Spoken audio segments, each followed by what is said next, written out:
By Shroff মুরাক্কাব হয়। এই যে বাই শরফ ওই একই রকম, সব একই রকম, সব একই রকম। মিম ওয়া ওয়া বাকি সাত হরফ মুরাক্কাব হয় না। এই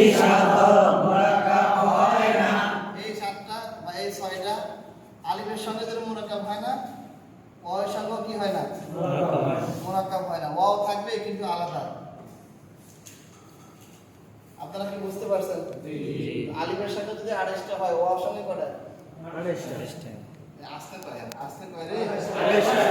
হ্যাঁ? 28টা। অন্য মাথা দুঃখ নাই। 11 সূরাতে কয় হরফ? 22 হরফ। আলিফের সঙ্গে কয়টা? 22। ওয়ার সঙ্গে কয়টা? 22টা। হ্যাঁ, 22টা 6টা 28টা, 22টা 6টা কি? কালকে 31টা হাতে লেখা।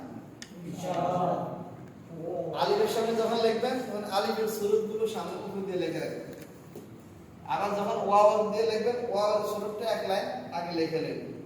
যেই লাইনে শুরুত লিখবেন এই লাইনে আর অন্য কিছু লিখবেন না। কথাটা বোঝা যাচ্ছে? দেখি ব্রেন খারে কালকে লেখা আসতে পারবেন কিনা পরীক্ষায়।